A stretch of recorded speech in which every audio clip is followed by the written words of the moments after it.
Welcome to a special episode of What's at Stake, a Penta podcast. I'm your host, Bryan DeAngelis, a partner here at Penta, and I'm joined today by a couple of my colleagues, managing directors Deb Giam and Thomas Kwan, who are based out of our Singapore and Hong Kong offices, respectively. I believe this is the first time we've had both of them join the podcast, and it took some effort. It's late in the evening, their time, early in the morning, our time, to get us all here. But we're excited to bring the Penta Asia team onto the pod. It should be the first of hopefully many conversations with Deb and Thomas. But first, let me thank you both for joining us today and agreeing to come on the show. Thanks for having us, Bryan. I think this will be quite exciting. Thank you, Bryan. Happy to be here. Great. So let us start. We'll maybe a little bit of a introduction, as this is the first time you both have joined the podcast. So I'll go in maybe north to south. But Thomas, maybe you could start. I'd love for you to just share with the audience a little bit more on your background, what brought you to Penta and led you to pursue the type of work we do here at Penta, and maybe get into a little bit of what you focus on sitting in our Hong Kong office. Well, thanks, Bryan. So first of all, I'm Thomas Kwan, managing director based in Penta's Hong Kong office. I'm responsible for markets in North Asia. And I also lead the firm's international financial services practice for the Asia region. So interestingly, I was trained as a journalist, but jumped right into corporate communications right after I left college. And over the past nearly 20 years of my career, I focused on the financial services sector as during this time. Actually, the demand for public relations in this area was on an upward trajectory, given investors were, first of all, becoming more sophisticated. Second of all was markets were becoming more volatile. And third is regulations were becoming more stringent. So I think I was able to utilize my analytical skills, as I've been trained as a journalist, to help our clients to analyze the issues at hand and formulate the most appropriate communication strategy that would help them reinforce their reputation amongst stakeholders. That's great. And Deb, why don't you tell us a little bit about, I think you're slightly newer to Penta and the team.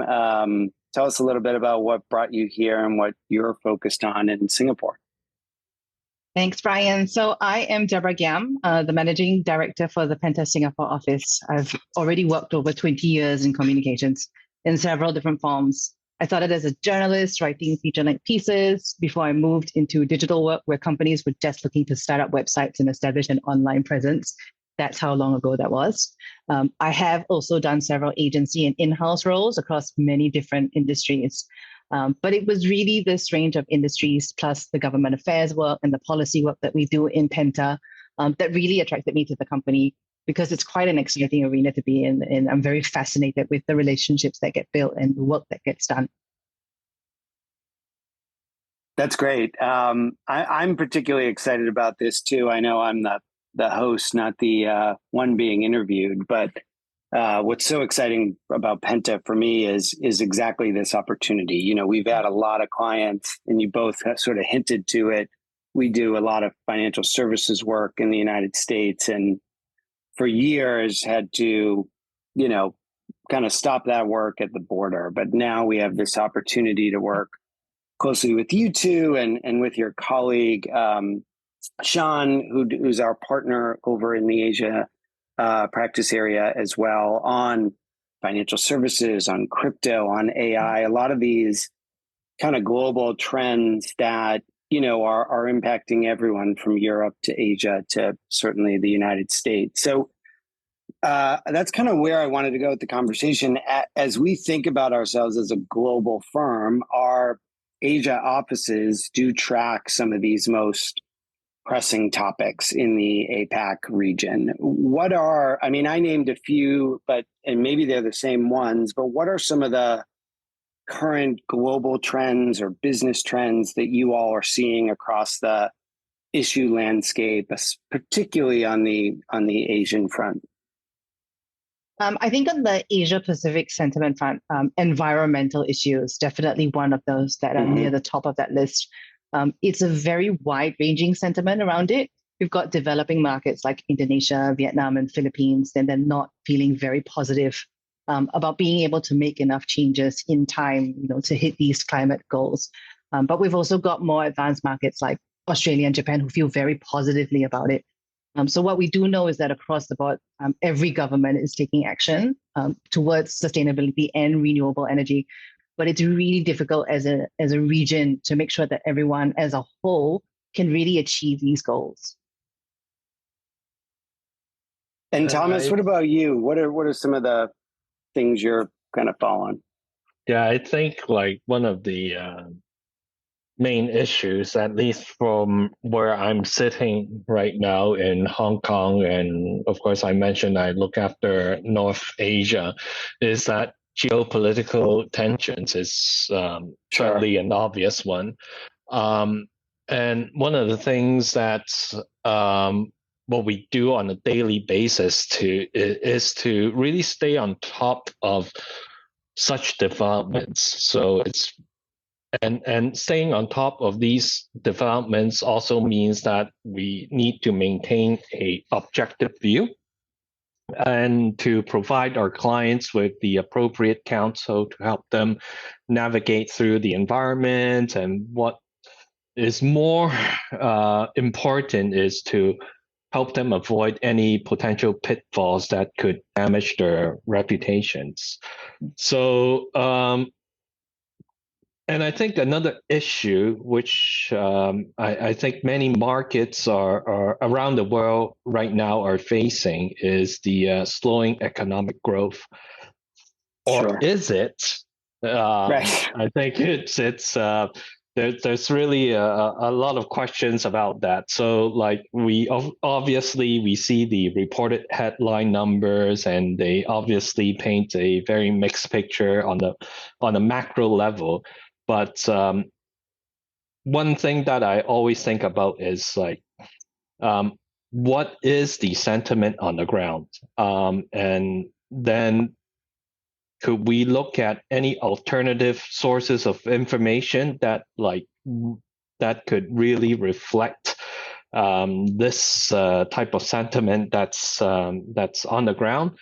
So one thing I think about in terms of looking at these alternative sources is like social media is certainly one of them. So for instance, like by gauging what people are sharing on the platforms and so forth, we could get a sense of their spending habits, and we could track or observe if there's any changes to that over time. And an indicator that I personally like to look at, this is sort of somewhat my pet peeve, is to look at used car prices and the amount of stock in the market. Not that I'm currently looking to purchase another car right now, but I think owning a car in Hong Kong and in most densely populated cities in Asia is somewhat of a luxury, but then it's also a tradable commodity. So any movements in the prices of these used cars and the stock level could give me a feel of what the consumers' spending power is and their sentiment towards the economy. So I think it's really about looking not just at the top line numbers that's being published by governments or being reported in the media, but then it's also about digging a little bit deeper into other sources of information to get a gauge of what the consumers are really feeling and doing in the market. Yeah, it's very true. And as an aside, I've been trying to convince my wife to sell her 20-year-old Honda Civic for a while now. So let me know when used car prices go back up, because we missed our moment during COVID, and I continue to be told it's basically worthless. But it is sorry. On that note, it's like one of the good things. I'm pretty sure the U.S. has similar policies, but then in of course, like just going back to Deborah's earlier point about ESG and all that, it's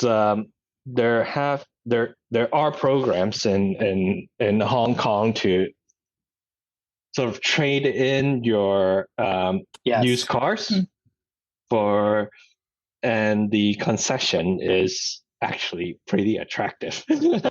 Yeah. So it's we missed our moment. You could trade in your used car for, I mean, in Hong Kong it's like about 200,000 Hong Kong dollars. So in US terms, I can't do the math right now, but then it's pretty much 200,000 Hong Kong dollars. You could, if you trade in your car and use that concession to buy an electric car, then it goes towards that. So there obviously governments, whether in Hong Kong or around the world, are making these initiatives to encourage people to switch to cleaner energy vehicles. So, which I think it's a positive move in going to a sort of more carbon neutral environment. Well, you could try selling your car in Singapore, because cars in Singapore are insanely expensive, like all the time. I believe we've got one of the highest car prices almost in the world. Because there's that, we have to pay for something called the certificate of entitlement, which allows you to buy a car. And that's basically the government's way of controlling the number of cars that are on the road, except that demand is always still very high. So COE just keeps going up, and then you pay for the car on top of that. So it's just the prices are really ridiculous. Yeah. Well, just for the international listeners on this call, so what you usually spend for a car in the US, in Asia, well, at least in Hong Kong, it's double the price. At least. And is that true of all makes and models, or are you seeing that more on the everything, electric vehicle, hybrid, everything? The electric vehicles are more expensive here. You do get some subsidies from the government for buying an electric vehicle, but the problem is that the infrastructure is building. It's getting there, but there's still a lot of places where it's not even available in the car parks yet, like the charging stations. So it is coming up, and like even with the government, the public housing, some of the car parks now they're building all these charging stations, but that's literally in the last year or so. So even before that, if you had an electric car, you were very, very limited in the spots in which you could actually go and charge your car.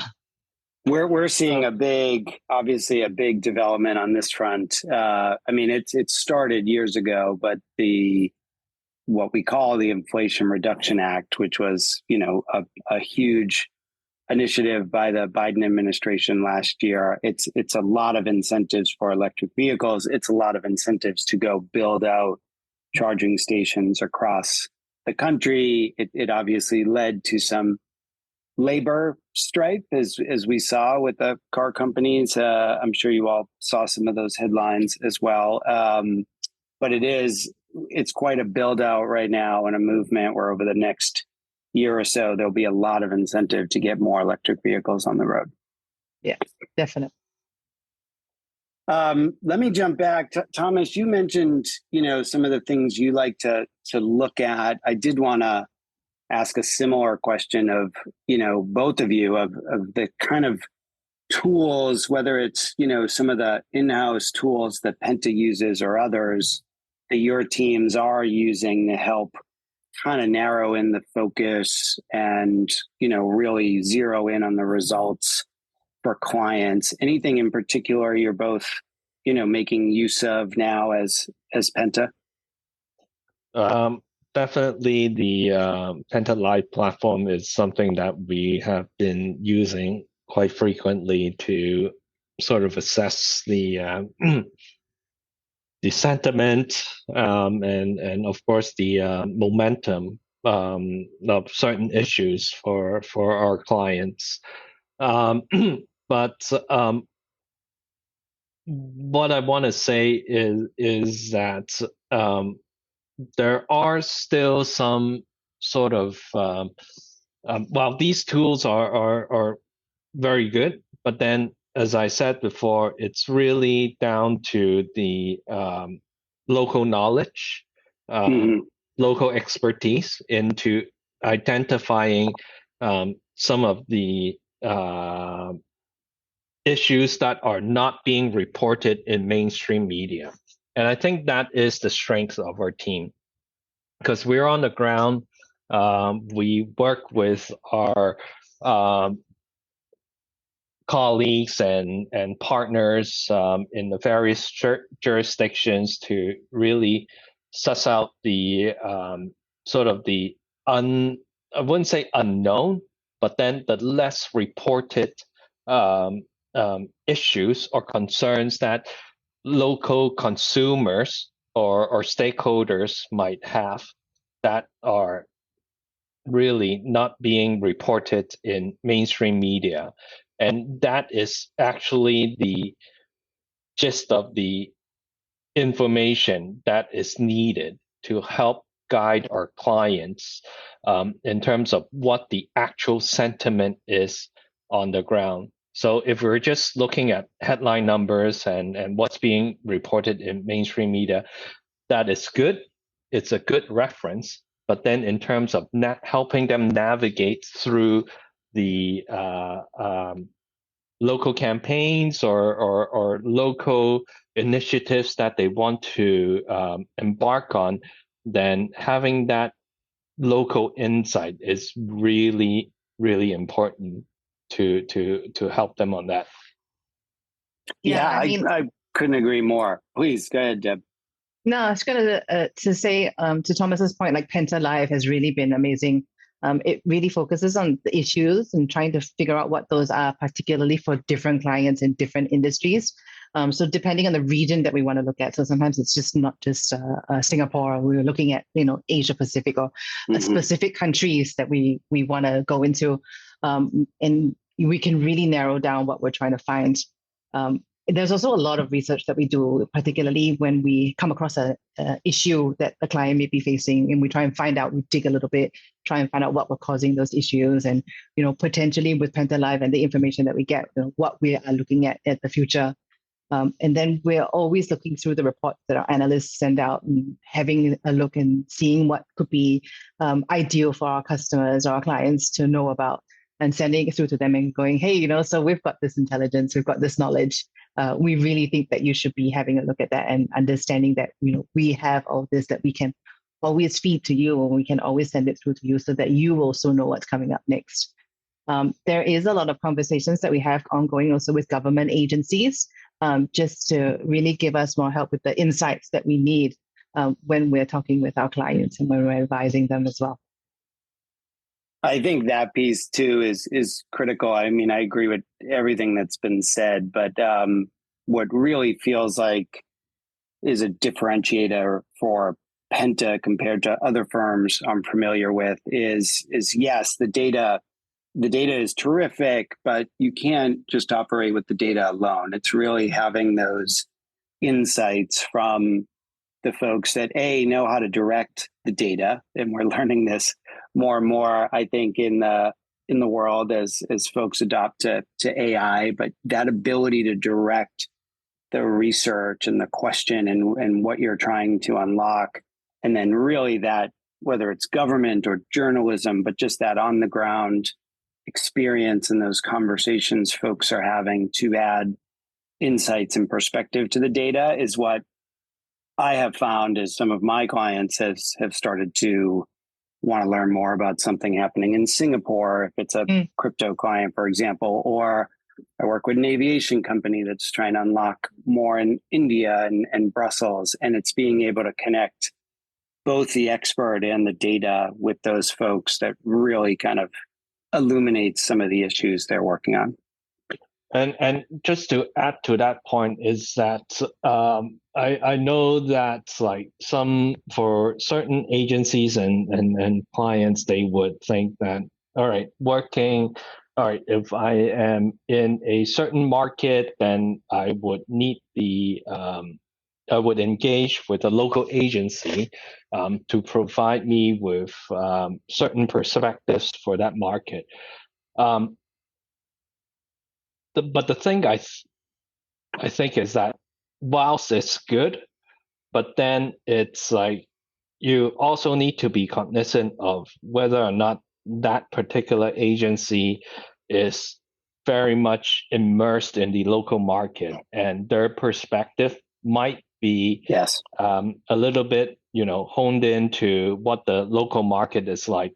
So one of the things that's we provide to our clients is a more objective and balanced view of situations that's happening, whether it's within that particular market or it's globally, because oftentimes it's like, all right, clients might be receiving one side of the perspective, and then maybe they're getting another side of the perspective, which might be counterintuitive. Then let's say like they have another agency that has another countering perspective, but then I think what we could do, like sitting in Hong Kong and Singapore, is that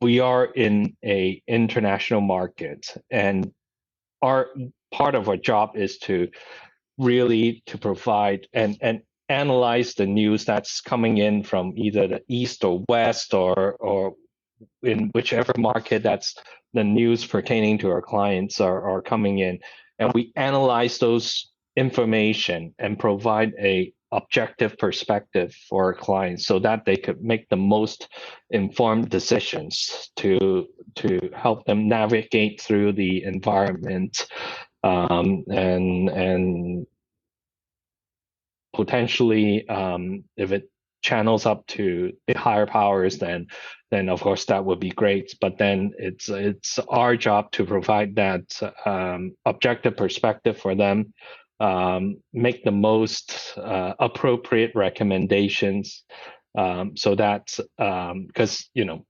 Asia is sort of a very diverse market, and oftentimes we need to deal with, like as you mentioned before, the geopolitical tensions and so forth, and it's really finding a balance and trying to stay neutral in a way to sort of for our clients to thrive in the environment. So I think one of the advantages that we have is to provide that balanced perspective for our clients, sitting where we are in Hong Kong and Singapore, where we are pretty much in the crossroads of both the East and West, and we could analyze all those narratives and information that's coming from both sides. That's an excellent point, and I want to dig into that a little bit more. Let's take a quick break, and then when we come back, we'll tackle some of the geopolitical issues and some of the differences between the offices and the regions we work in. So we'll be right back on What's at Stake. Penta is the world's first comprehensive stakeholder solutions firm. We are a one-stop shop for the intelligence and strategy leaders need to assess a company's reputation and make decisions that improve their positioning. As executives in the C-suite must account for a growing set of engaged stakeholders, all with distinct, fast-changing demands, Penta provides real-time intelligence and strategy solutions. We work with clients solving complex global challenges across a variety of industries. Our clients span technology, financial services, energy, healthcare, and more.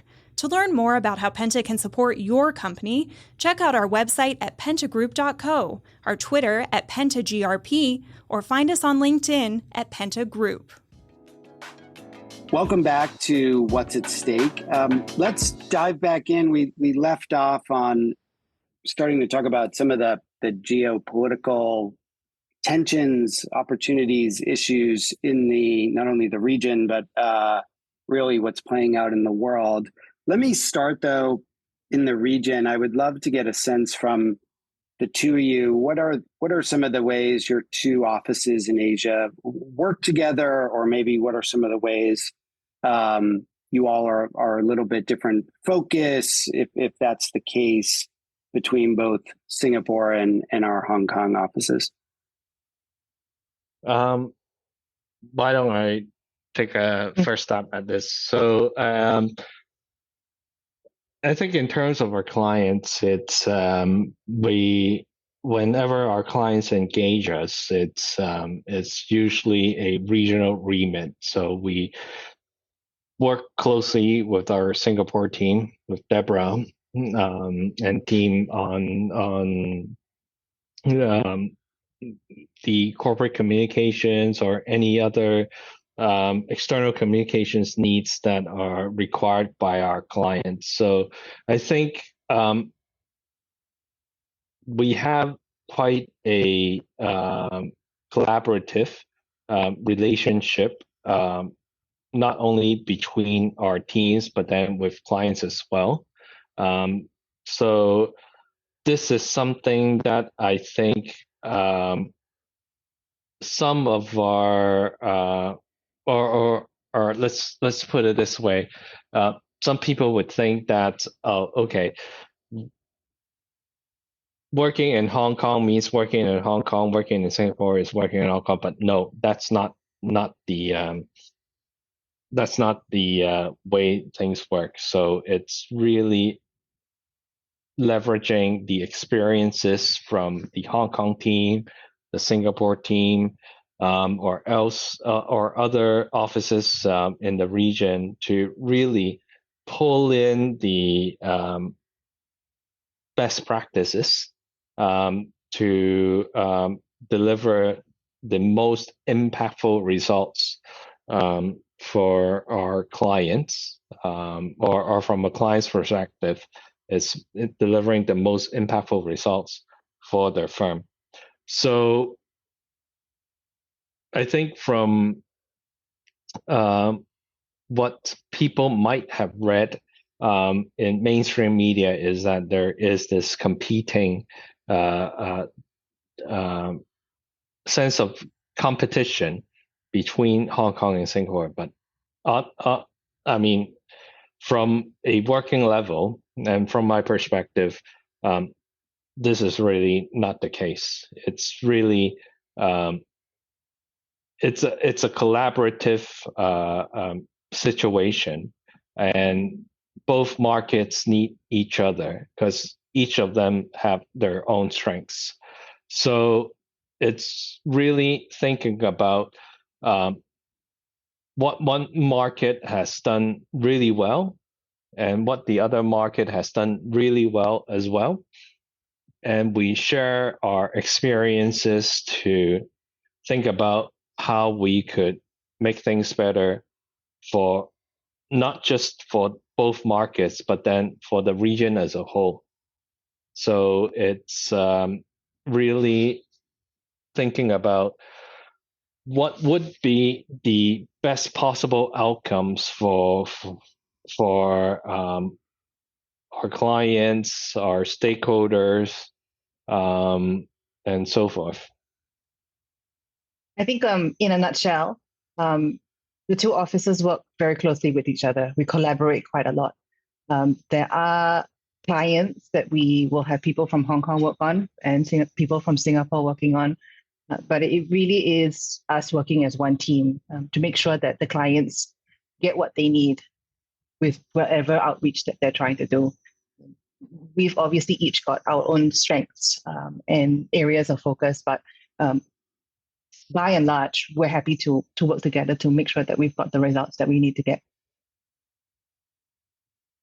And I guess speak about that a little bit, because I think we could extrapolate that into all of Penta as we start to think about a number of the global issues and conflicts that have been playing out not only in the past weeks, but in the past few years. There's conflicts in the Middle East, obviously Ukraine and Russia. There's contentious election issues. There's a increasingly intense rivalry between the U.S. and China as we are building up, the crisis plans for clients, as we're proactively monitoring these issues for our clients across their stakeholders. How has that changed the nature of your work over the past few years as Penta? I think the level of detail and the speed at which we need to track issues and sentiment has definitely changed over the past few years. Things happen so much faster now that you really need to stay up to date with everything. If not, you need to stay ahead of the issues that happen. It's really understanding what's out there and making sure that we are aware of everything that's happening. Clients are really starting to grasp the importance of being prepared ahead of time. Because no company is ever immune to issues happening. So we're seeing a lot more work that involves mapping out the sentiment and issues landscape for clients in their industry. We've had clients come to us and just say, I really want to know what my customers are thinking at this point in time. It's not even tied to what their competitors are doing, but it's understanding their customers at whatever it is that they're looking for. So I think it really is just everything happening so quickly that we've had to make sure that we can keep up with that, and not just that, but also keep up and be ahead of that as well. Yeah, and just adding on to Deborah's point is that clients are quite cognizant of what's the potential issues that are happening around the world. And to be honest, it's Asia has gone through a lot of crisis over the past few decades. So, the Asian financial crisis in 1997 in Hong Kong, SARS outbreak in 2002 to 2004, and of course the global financial crisis in 2008, right. And of course most recently is the COVID pandemic and ongoing geopolitical tensions. So we've been hit hard by everything that's happening across the globe. So with each crisis, each of the governments and the companies in Asia have learned and adapt to these issues and are prepared to, be able to respond to them, whether or not these issues are big or small. So what we do with our clients is that we work with them to develop crisis communications manuals that includes scenario planning and appropriate actions and responses for each scenario. And these manuals are updated periodically to include the latest issues, even the simmering ones that no one might be noticing at the moment. But all of these actions that we do is to really help our clients better prepare them for all possibilities. And with this, it's imperative that, as Deborah has said, we stay on top of these issues that are happening around the world and what the potential impact could be for Asia and, of course, to our clients. Fortunately, we have colleagues around the world sharing intelligence of what's happening around the world. On a daily basis, so we're pretty much abreast of what's happening, and we could inform our clients appropriately. Yeah, I would say that's been critical as, someone who's sitting in Washington, D.C., looking out at, both what's happening in Asia, especially I would say in the China market, but also a lot of our financial services, crypto, AI clients are very interested in Singapore. But even to your point, Thomas, what's happening in Brussels, what's happening in London. We're recording this right after President Biden came out with his artificial intelligence executive orders, and it's so closely tied to what London's going to do in a few days, what we've already seen in Brussels, a lot of what we've done in Asia. And it's because of that intelligence and information sharing from all of these regions that we've been able to keep our clients kind of very abreast and ahead of a lot of these developments, which I think is critical across a lot of issues. And we're almost out of time, but the one other issue I wanted to ask about, which I think, Deb, you hinted to earlier, but it kind of ties in all of this and plays across the world, is issues like ESG. Like, this has obviously dominated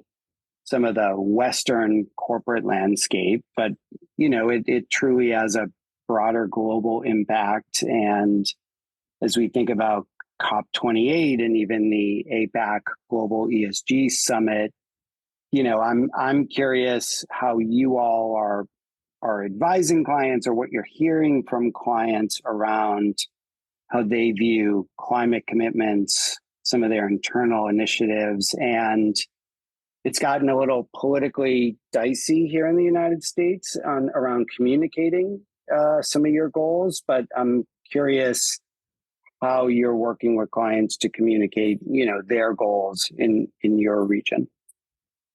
This is slightly out of what the customers and our clients are looking for. But I'll talk about it on a country level, on a government level, because some of the countries that we deal with have very, very ambitious environmental goals. Now, I talked about, how some of them are not quite on the same level, and some of them are really making a very big push towards achieving these goals. So, like, on behalf of one of my clients, we've been engaging with the Indonesian government quite closely. The Indonesian government are currently in the midst of establishing a new capital city called Nusantara. Now, they are essentially setting it up from the start to be a very, very green capital. All modes of transport within the capital city have to run on renewable energy. There is no other option, like not even being considered anything else. So to them, there is no discussion otherwise about any other source of energy. And every energy conversation they have about Nusantara is always about its green ambition, about the electric vehicles that they're going to be in there, or even looking at, the ports, the airports, the roads. Like, every vehicle in there has to be a green vehicle. And I think it's a really good start for them. And hopefully it's the start of renewable energy adoption around the rest of the country as well, because Indonesia is a very big country, and it is very densely populated, and it has a lot of pollution levels. So I think in some aspects, that's some of the conversations that are happening around the government level. And we do have clients that are starting to look into this as well. We always tell them, look, I think it's one thing to talk about ESG, but you really need to put into place some plans that you can actually follow up on. I feel like a lot of the early conversations were, yes, this is something that we have to do. Yes, we have to start being sustainable. And now it's like, okay, so what are you doing about it? what is Right. that next step that you're going to take? So part of that is also us helping them. Okay, so if you are becoming sustainable, what's the sort of support that you would need, maybe from a government perspective? Is there something that we need to forge relationships with so that you can get towards that goal? Because it's something obviously that you need to have some action around, and it's not just, this is something we all need to achieve. Yeah, and I think critically, where are you communicating with that? Do your core audiences understand what you're doing? Are you getting the credit you deserve, or in some cases maybe don't deserve? With those audiences, do they understand what and why you're doing here? I think by and large, a lot of the corporations now also understand that people are more interested in the ESG efforts that they're making, and like consumers, they're really starting to look at within companies, like what are their efforts? Is this something that I'm on board with? Is this something that I would support in a brand that I am buying into?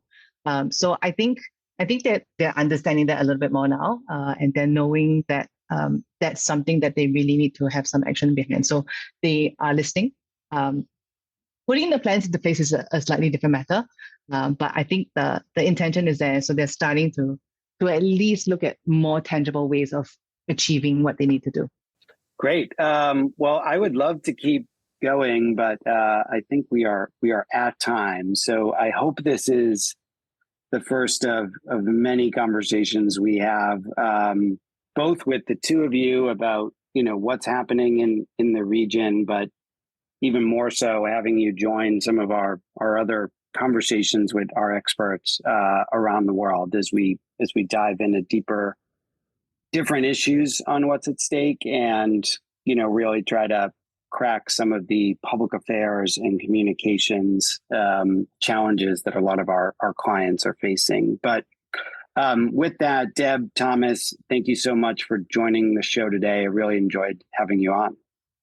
Thanks for having us. Thank you so much. We look forward to coming back again. Great. Thank you, Brian. And to all our listeners, remember to like and subscribe wherever you listen to your podcasts. You can follow us on Twitter or X at PentaGRP. I'm your host, Bryan DeAngelis. As always, thank you for listening to What's at Stake.